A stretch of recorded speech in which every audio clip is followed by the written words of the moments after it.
The rain was coming down in sheets when Marcus Chen finished his shift at Romano's, a family-style Italian restaurant, where he'd worked as a waiter for the past 3 years.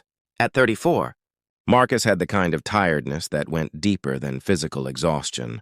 The bone-deep weariness of a single father working double shifts while trying to raise a 7-year-old daughter alone. He pulled on his jacket and grabbed his umbrella, preparing for the 6-block walk to the bus stop. His car had died 2 months ago, and he hadn't been able to save enough for repairs yet. Most of his paycheck went to rent, his daughter Lily's school supplies, and the never-ending pile of bills that seemed to multiply when he wasn't looking. As Marcus stepped out into the downpour, he noticed someone sitting on the curb just outside the restaurant, a young woman in an elegant cream-colored dress and a dark blazer, completely drenched. Her blonde hair hung in wet strands around her face, and she was hugging her knees to her chest, shivering violently. Marcus's first thought was that she might be drunk or on drugs.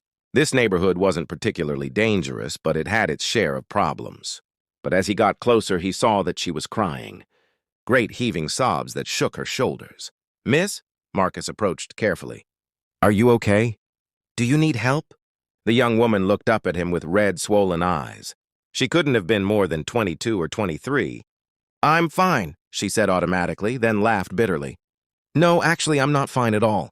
Marcus looked at her expensive clothes, now ruined by rain, and the designer handbag clutched in her lap. Whatever her problem was, it clearly wasn't lack of money. "What happened? Are you hurt?" "Not physically." She wiped her face, though it was pointless with the rain still pouring down. I can't go home right now. I can't face it." Marcus should have kept walking. He was tired. He needed to get home to relieve Mrs. Park next door, who was watching Lily, and getting involved in a stranger's problems was never a good idea. But something about the raw despair in the young woman's voice stopped him. He held out his umbrella. "Here, at least get under this before you catch pneumonia." The woman looked at the umbrella, then at Marcus, as if she couldn't quite process what was happening. "What?" "The umbrella. You're soaked. At least get out of the rain. But then you'll get wet." "I'm already wet, and I'm heading to the bus stop anyway. Come on. Let me at least walk you somewhere dry." The woman stood slowly, accepting the umbrella. Marcus noticed she was shaking, whether from cold or emotion, he couldn't tell. Probably both. "Where are you trying to go?" Marcus asked. "I don't know. I left. I couldn't be there anymore." "Left where?" "A party. An engagement party. Mine." She laughed again, that same bitter sound. "Or it was supposed to be mine, until I found out my fiancé has been cheating on me with my assistant for the past 6 months. They thought they were being so clever, so discreet. But I saw the texts tonight. Right there at our own engagement party, surrounded by all our friends and family, I saw the texts." Marcus winced. "I'm sorry." "That's terrible. The worst part? Everyone knew. My friends, my colleagues, probably my parents. Everyone knew except me. I was the only idiot who believed him when he said he was working late or traveling for business. I stood up there tonight, making toasts about love and trust and forever, while everyone smiled and pretended and knew. The whole time that he was sleeping with someone else. They had reached the bus stop's small shelter. It wasn't much, but it was better than standing in the open rain. Marcus gestured for her to sit on the bench, and she collapsed onto it like her strings had been cut. "What's your name?" Marcus asked gently. "Natalie. Natalie Winters." The name tickled something in Marcus's memory, but he couldn't place it. "I'm Marcus. Marcus Chen." "Thank you, Marcus, for the umbrella and for not just walking past me. I know I must look crazy sitting in the rain like that. You look like someone who just had the worst night of her life." Marcus sat down beside her, leaving a respectful distance between them. "For what it's worth, I've been there. Different circumstances, but I know what it feels like when your whole life falls apart." "What happened to you?" Marcus wasn't usually one to share his story, but something about this night. This stranger made it easier. "My wife left 3 years ago. We have a daughter, Lily. My wife, she wasn't ready to be a mother. She tried, I think, but one day I came home and she was just gone. Left a note saying she couldn't do it anymore. I haven't heard from her since." "That's awful. I'm so sorry." "It was hard. Still is hard, but Lily's amazing, and we're making it work. Some days are harder than others, but we're okay. Marcus smiled. Actually, she's the reason I'm working at Romano's. The hours are flexible enough that I can be there when she gets home from school. It doesn't pay great, but it works. They sat in comfortable silence for a few moments, watching the rain. Finally, Natalie said, "Everyone's going to think I'm crazy, walking out of my own engagement party. They'll say I overreacted, that I should have confronted him privately, that making a scene was immature. Did you make a scene?" "No, I just left, walked out the door and kept walking. I don't even know how far I walked before I ended up here. My phone's been ringing nonstop." She pulled her phone from her purse and turned it off. "I don't want to talk to any of them right now." "You don't have to. You're allowed to take time to process, to be angry and hurt. You don't owe anyone an explanation or immediate forgiveness." Natalie looked at him with something like wonder. "You're very kind.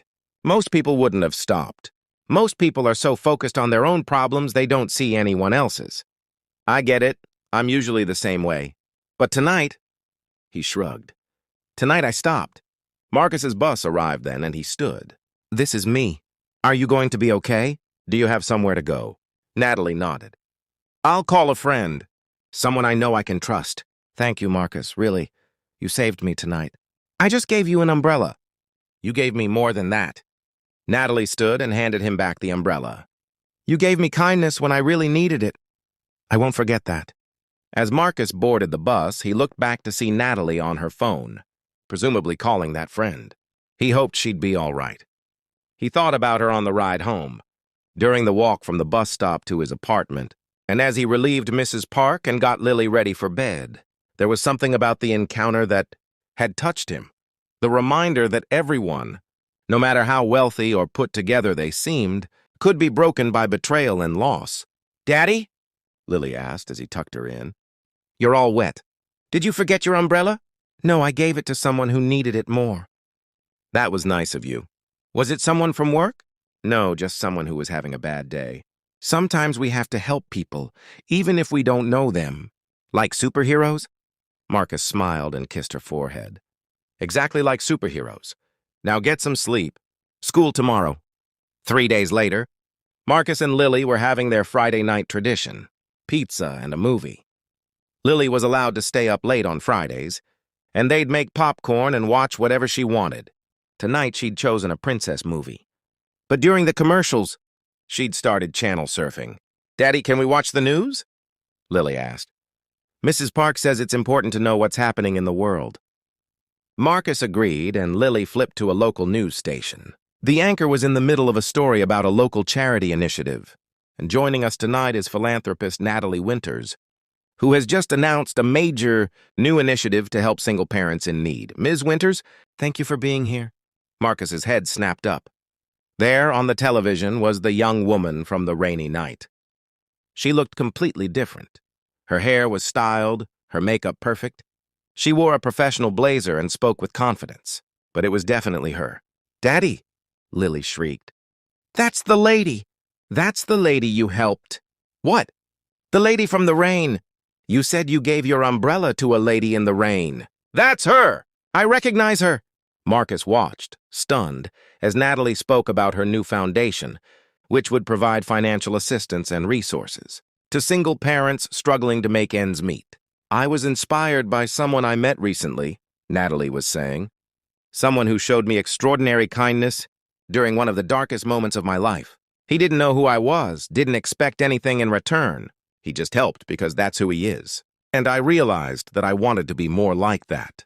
I've been so focused on my own life, my own problems, my own circle, that I'd stopped seeing the struggles of people around me." The anchor asked. "This is quite a substantial commitment, $10 million to start. What made you decide to focus specifically on single parents?"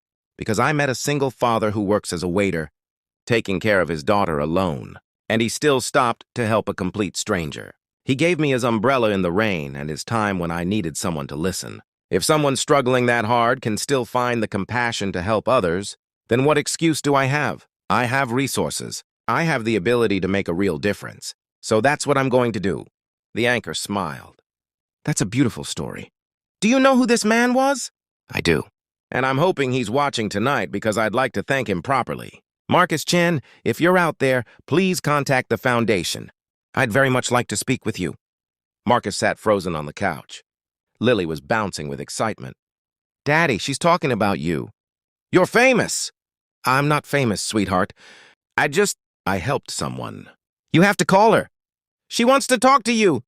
Marcus thought about ignoring it, about continuing his quiet life, without getting involved with someone who was clearly very wealthy and very public. But Lily was so excited. And there was a part of him, a small part, that was curious about what Natalie wanted to say. The next morning, he called the number shown on the foundation's website. Within an hour, his phone rang. Marcus, it's Natalie. Thank you so much for calling. I saw you on the news. That's quite an initiative you're starting. You inspired it. That night in the rain, you showed me what real kindness looks like. You were exhausted from work. You had your own child to get home to, and you still stopped. You listened. You shared your story. You reminded me that there are people struggling every day, working so hard and still barely getting by. And you showed me that even in that struggle, there's room for compassion. I just gave you an umbrella. You gave me much more than that. Marcus, I'd like you to be part of the foundation. I need someone who understands what single parents actually face, what they actually need. Not someone who's studied it academically or imagined it theoretically, someone who lives it. Would you consider joining the foundation's board? I don't know anything about running a foundation, but you know about being a single parent. You know about working hard and still not having enough. You know about choosing between fixing your car and buying your daughter new school clothes. That's the expertise I need. They met for coffee the next day, and Natalie outlined her vision. The foundation would provide emergency financial assistance, help with childcare costs, offer job training and placement services, and create a support network for single parents. She wanted Marcus to help design the programs to ensure they actually addressed real needs. What about my job? Marcus asked. I can't afford to quit. You'd be paid, of course, significantly more than you make now, with better hours and benefits. And there's flexibility. You'd still be able to be there for Lily when she needs you. Over the next months, Marcus became an integral part of the Winters Foundation. He brought a perspective that none of the other board members had. He'd lived the struggle they were trying to address. His input shaped every program, every policy, every decision. But more than the professional relationship, Marcus and Natalie became friends. She met Lily and was charmed by the bright, kind little girl. She attended Lily's school plays and birthday parties. She became part of their lives in a way that felt natural and right. A year after that rainy night, the foundation had helped over 1,000 families. They'd provided emergency rent assistance, paid for car repairs, covered childcare costs, and helped dozens of single parents get better jobs. Every person helped received a card with their assistance that read, "Because someone stopped in the rain." At the foundation's one-year anniversary gala, Natalie pulled Marcus aside. I need to tell you something. Okay. That night when I walked out of my engagement party, I was planning to walk into traffic. I was done. I couldn't see any reason to keep going when everything I believed about my life was a lie. And then you stopped. You gave me your umbrella and your time and your story. You showed me that kindness still existed, that there were still good people in the world. You saved my life, Marcus. Not figuratively, literally. Marcus felt tears sting his eyes. I didn't know. How could you? But I need you to understand what you did. You saved me, and through this foundation, you're saving hundreds of other people too. Families who were about to be evicted, who couldn't afford medicine for their kids, who were one emergency away from losing everything. You're helping save them. We're helping save them together. Natalie smiled. Together. That's the best part. I thought I knew what partnership meant. I was engaged to be married. But that wasn't partnership. This is working together towards something that matters. Building something real. 2 years after that rainy night, Marcus and Natalie's partnership had deepened into something more. They'd fallen in love slowly, carefully, both of them scarred by past relationships. But what they built was solid, based on mutual respect, shared values, and genuine affection. When Marcus proposed, he did it simply, just him, Natalie and Lily, having dinner at Romano's where it had all started. He told Natalie that she'd shown him it was possible to trust again, to love again, to build a future with someone. Lily, now 9 years old, gave her enthusiastic approval. "Does this mean Natalie will be my mom?" she asked.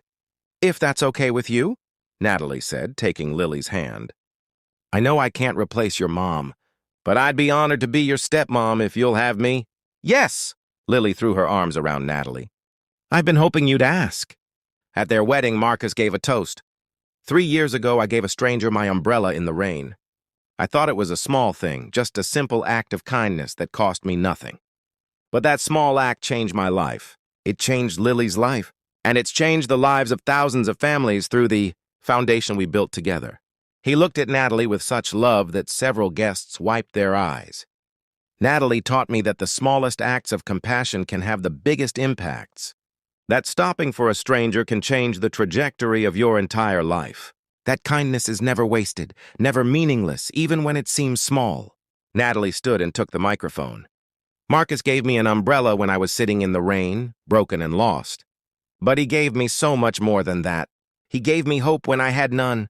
He showed me that there was still good in the world. He reminded me that wealth means nothing if you don't use it to help others. And he taught me that family isn't just about biology or marriage certificates. It's about showing up, caring, being there when someone needs you." She looked at Lily, now her stepdaughter, sitting at the head table. "I gained a husband today, but I also gained a daughter. And together, we've built a family and a foundation based on the simple principle Marcus demonstrated that rainy night. We stop for each other. We help. We care. We see each other's struggles and we respond with compassion." Years later, the Winters Chen Foundation, Natalie had insisted on adding, Marcus's name, had expanded nationwide. They'd helped tens of thousands of single parents, funded countless initiatives, and changed the conversation about poverty and single parenthood. But Marcus never forgot that rainy night, that moment when he'd made the choice to stop instead of walking past.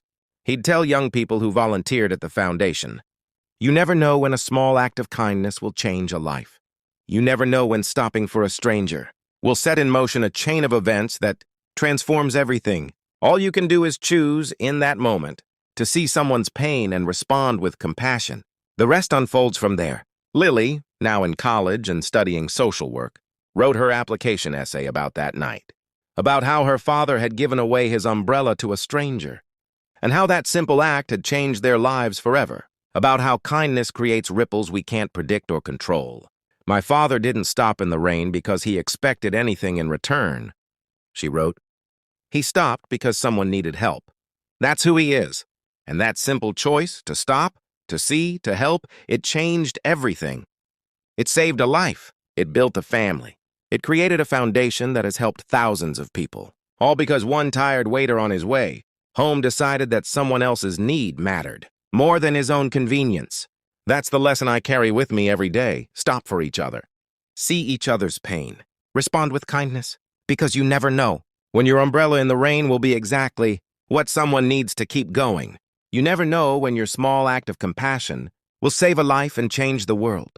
And that lesson, that simple, profound truth, continued to ripple outward, touching lives in ways that Marcus, sitting on that rainy curb 3 years ago, could never have imagined. All because he chose to stop.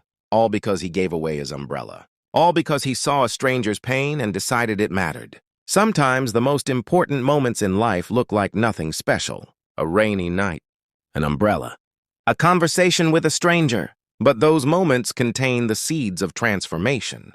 Those moments are where everything changes. We just have to be willing to stop long enough to see them.